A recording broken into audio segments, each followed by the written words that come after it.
నమస్తే, welcome to think Andhra. నేను మీ ప్రియాంకరావు.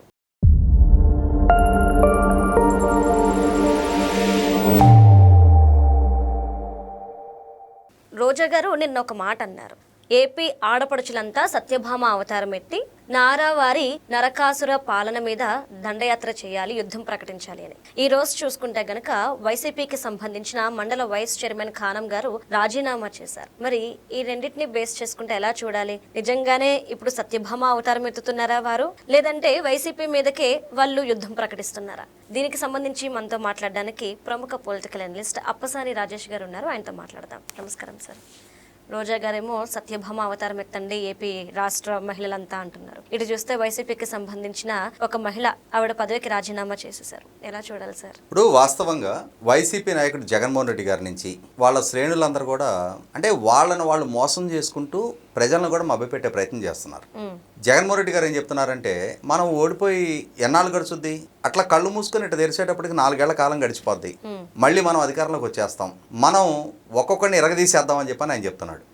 ఆ మాటలు నమ్మి ఈ శ్రేణులందరూ కూడా ఇంకేముంది ఇవాళ కాకపోతే రేపు జగన్మోహన్ రెడ్డి గారి 2O అంటే జగన్మోహన్ రెడ్డి గారి సెకండ్ వర్షన్ పాలన మొదలు కాబోతుంది అని చెప్పని చెప్తా ఉన్నారు. కానీ వాస్తవ దృశ్యం చూస్తే నిన్నటి రోజా గారి నిన్న రాష్ట్ర వైసీపీ మహిళా విభాగం సమావేశంలో మాట్లాడారు. ఆవిడ మాట్లాడుతూ ఏం చెప్తున్నారంటే, చంద్రబాబు నాయుడు గారి నాయకత్వంలో ఉన్న ఎన్డీఏ కూటమి పాలన నరకాసుర పాలన తలపిస్తూ ఉంది. ఈ నారావారి నరకాసుర పాలనను అంతం చేయాలి అని అంటే రాష్ట్రంలో ఉన్న మరీ ముఖ్యంగా వైసీపీ పార్టీకి సంబంధించిన ప్రతి మహిళ కూడా ఒక సత్యభామగా అవతరించి ఈ పాలన అంతం చేయాలి అని చెప్పని ఆమె పిలుపునిస్తూ ఉన్నారు. అంటే ఒక పక్కేమో ఆమె ఇంకేముంది జగన్మోహన్ రెడ్డి గారి పరిపాలన వచ్చేపోతుందని చెప్పని చెప్తున్నారు. అదే సందర్భంలో ప్రస్తుత పాలకులను మాత్రం నరకాసుర పాలనతో పోలుస్తూ ఉన్నారు. అంటే వీళ్ళకి మొదటి నుంచి ఇది ఒక అలవాటైపోయిన ప్రక్రియ. గతంలో కూడా వివేకానంద రెడ్డి గారి హత్య జరిగితే నారాసుర రక్త చరిత్ర అని చెప్పని చంద్రబాబు నాయుడు గారి చేతిలో ఒక కత్తి పెట్టి ఒక మార్ఫింగ్ ఫోటోతో ఒక బ్యానర్ ఐటమ్ వేసి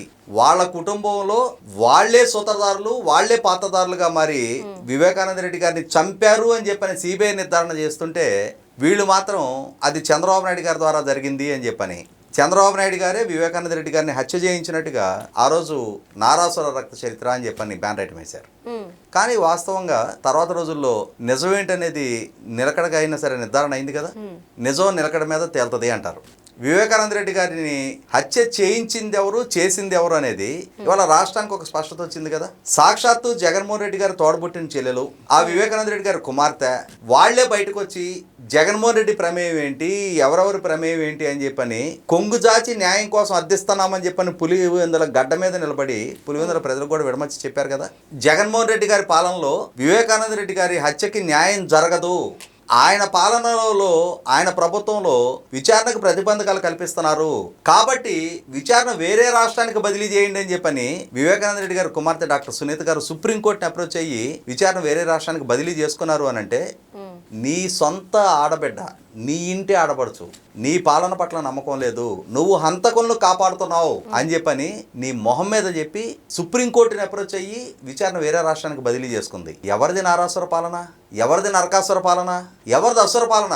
ప్రజలకు ఒక స్పష్టత వచ్చింది కాబట్టి 150 స్థానాల నుంచి 11 స్థానాలకు పరిమితం చేశారు. ఇవాళ మళ్ళీ అదుగదుగో 2-0 జగన్మోహన్ రెడ్డి పాలన మళ్ళీ రాబోతుంది, second version of Jaganmohan Reddy పరిపాలన రాబోతుంది అని చెప్పని జగన్మోహన్ రెడ్డి దగ్గర నుంచి మొదలుపెట్టి ఈ రోజా దాకా డప్పు కొడతానే ఉన్నారు. మరి వీళ్ళేమో ఈ రకంగా డప్పు కొడతా ఉన్నారు. వాస్తవ దృశ్యం చూస్తే నిన్న రోజా ఈ ప్రసంగం చేసింది. నిన్న ఆ ప్రసంగానికి ఎంచుకున్న డేట్ కూడా చూడు, మే 13.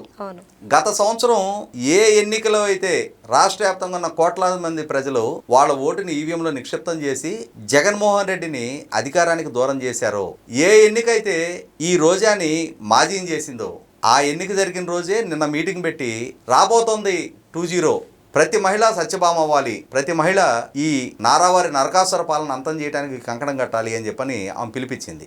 అట్లా రోజు తెల్లారిందో లేదో ఇవాళ పొద్దున వార్త చూస్తే అదే పార్టీకి సంబంధించిన ఎమ్మెల్సీ మండలి వైస్ చైర్మన్ అంటే క్యాబినెట్ ర్యాంకులో ఉన్న ఆమె జకియా ఖానం గారు వైసీపీ పార్టీకి తన పదవికి రాజీనామా చేసి ఇవాళ ఆమె బీజేపీలో చేరింది. నిన్నేమో అదుగదుగో 2-0 అని చెప్పని రోజా గారు చెప్తా ఉన్నారు. మరి 2-0 కళ్ళ ముందే కనిపిస్తుంటే అదే పార్టీకి సంబంధించిన పార్టీ అధికారంలో లేదు. ఇవాళ పార్టీ తరఫున చెప్పుకోదగ్గ హోదా కలిగిన నాయకులు ఒక్కళ్ళు లేరు. బొత్స సత్యనారాయణ గారు లీడర్ ఆఫ్ ది అపోజిషన్గా కౌన్సిల్లో ఉన్నారు. మోషస్ రాజు గారు కౌన్సిల్ చైర్మన్గా ఉన్నారు.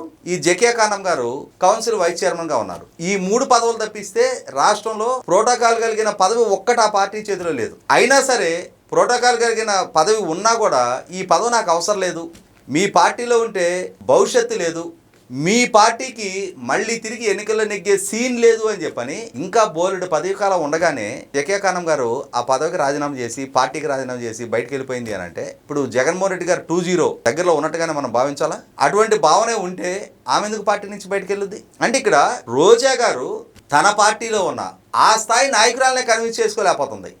ఆ స్థాయి నాయకులకి జగన్మోహన్ రెడ్డి గారి పట్ల ఆయన రాజకీయ భవిష్యత్తు పట్ల నమ్మకం లేదు. ఎందుకంటే ఇవాళ ప్రజలకు ఒక స్పష్టత వచ్చింది. ఎప్పుడైతే మన గాలి జనార్దన్ రెడ్డికి అక్రమ మైనింగ్ కేసులో శిక్ష పడిందో, ఈడీ కేసులు కూడా విచారణ మొదలు కాబోతా ఉన్నాయో, ఒకసారి ఇప్పుడు 2 సంవత్సరాల కంటే ఎక్కువ శిక్ష ఖరారు అవ్వగానే ఏం జరిగింది? గాలి జనార్దన్ రెడ్డికి సంబంధించిన అతను గంగావతి ఎమ్మెల్యేగా ఉన్నాడు. ఆ ఎమ్మెల్యే పదవి నుంచి కూడా డిస్క్వాలిఫై అయిపోయాడు. రేపటి రోజున మరి 10ల సంఖ్యలో కేసులు ఉన్నాయి జగన్మోహన్ రెడ్డి మీద. వీటిలో ఏ ఒక్క కేసులో జగన్మోహన్ రెడ్డికి శిక్ష ఖరారైనా శాశ్వతంగా ఇక జగన్మోహన్ రెడ్డి మళ్ళీ తిరిగి ఎన్నికల్లో పోటీ చేయడం అనంటే బహుశా ఎప్పుడైనా సరే ఒక మిరాకిల్ జరిగి ఆంధ్రప్రదేశ్ రాష్ట్రానికి కేఏ పాల్ ముఖ్యమంత్రిగా వస్తే అప్పటికి జగన్మోహన్ రెడ్డి తాను ఎన్నికల్లో పోటీ చేసే అవకాశం దక్కుద్ది. ఎందుకంటే ఆయన మీద ఉన్న కేసులకి ఆయన ఇప్పుడు వయసుతో కంపేర్ చేసి చూస్తే ఆయన మీద నమోదైన కేసుల్లో శిక్ష ఖరారయ్యి ఆ శిక్ష కాలం పూర్తయిపోయి ఆయన మీద డిస్క్వాలిఫికేషన్ పీరియడ్ పూర్తయిపోయి ఆయన మళ్ళీ ఎన్నికల్లో పోటీ చేయడానికి రావటం అంటే ఈ జనరేషన్ కాదు, నెక్స్ట్ జనరేషన్ కూడా ఆయన చూసే ఆస్కారం లేదు. కాబట్టి వైసీపీలో ఇటువంటి ఇల్యూషన్లో ఉన్న కొద్దిమంది నాయకులకు స్పష్టత లేదు, కానీ కీలకమైన చాలా మంది నాయకులకు ఆ స్పష్టత ఉంది. సంవత్సరాల తరబడి టెన్యూర్ ఉన్నా కూడా రాజ్యసభ సభ్యులు రాజీనామా చేసి వెళ్తున్నారు, వరుస క్రమంలో ఎమ్మెల్సీలు రాజీనామా చేసి వెళ్తున్నారు, స్థానిక నాయకత్వం రాజీనామా చేసే వాళ్ళకైతే ఇక లెక్కే లేదు. ఇటువంటి పరిస్థితుల్లో 100% రోజా గారు ఈ విధమైన భ్రాంతిలోంచి బయటకు వచ్చి ఎన్డీఏ కూటమి ప్రభుత్వం ఏదో నరకాసుర పాలన అందిస్తున్నట్టుగా ఇవాళ ఈ పాలన పట్ల, ఈ ప్రభుత్వం పట్ల, ఈ ప్రభుత్వం తీసుకుంటున్న నిర్ణయాల పట్ల, ఈ ప్రభుత్వం అందించబోతున్న సంక్షేమం పట్ల ప్రజలకు ఒక స్పష్టత ఉంది. ఇవాళ ఎన్డీఏ కూటమి ప్రభుత్వం ప్రజల్ని వంచడంలా వాళ్ళు చేసిన వాగ్దానాలను ఒక్కొక్కటిగా నెరవేరుస్తూ ఉన్నారు. వాళ్ళు చేసిన వాగ్దానాలలో ఇంకా కొన్ని సంక్షేమ పథకాలని ఈ నెల వచ్చే నెలలో విడుదల చేయడానికి కూడా మార్గం సుగమం అవుతా ఉంది. ఇటువంటి పరిస్థితుల్లో ఎన్డీఏ కూటమి పాలన అనేది విమర్శిస్తా మాకు భాష మీద పట్టుంది కదా అని చెప్పని నారావారి నరకాసుర పాలన అంటే ఈ ప్రాసలు, ఈ యాసలు 2019 ముందు ప్రజలు నమ్మారు. ఆ రోజు మహిళా వైసీపీ అధ్యక్షురాలుగా ఈమె చేసిన ప్రచారాలు, ఈమె పర్యటనలను ప్రజలను ప్రభావితం చేసినాయి. కానీ ఒకసారి మంత్రిగా బాధ్యతలు చేపట్టిన తర్వాత నీ భవిష్యత్తు మొట్టమొదటి చూసుకో రోజా గారు. ఇవాళ తిరుమల దర్శనంలో వేల టికెట్ల అక్రమాలకు పాల్పడ్డావు అని చెప్పని నీ మీద ఆరోపణలు నిర్ధారణ అవుతా ఉన్నాయి. ఆడుదాం ఆంధ్రాలో నీ అక్రమాలు నిర్ధారణ అవుతా ఉన్నాయి. అదే సందర్భంలో నీ నియోజకవర్గ పరిధిలో పుత్తూరు మున్సిపల్ కౌన్సిలర్ దగ్గర మున్సిపల్ చైర్మన్ పదవి ఇస్తాను అని చెప్పని డబ్బు తీసుకున్నావు అని చెప్పని ఆ సదరు కౌన్సిలరే బాహాటంగా మీడియాలోకి వచ్చి ప్రస్తావించింది. ఖచ్చితంగా అది కూడా నీ మీద కేసు రూపంలో రావడానికి ఆస్కారం ఉంది. రేపటి రోజున నీ భవిష్యత్తు ఎక్కడ తెల్లారుద్దో, నీ రాజకీయ జీవితం ఏమవుద్దో, వైసీపీ పార్టీ భవిష్యత్తు సంగతి తర్వాత సంగతి, జగన్మోహన్ రెడ్డి గారు 2-0 ప్రస్తావన ఆయన పాలన సంగతి తర్వాత నీ రాజకీయ భవిష్యత్తు సంగతి మొట్టమొదటి నువ్వు ఆలోచించుకుంటే ఈ ప్రాసలు యాసలు తర్వాత చూసుకోవచ్చు. Okay, right. Thank you so much sir.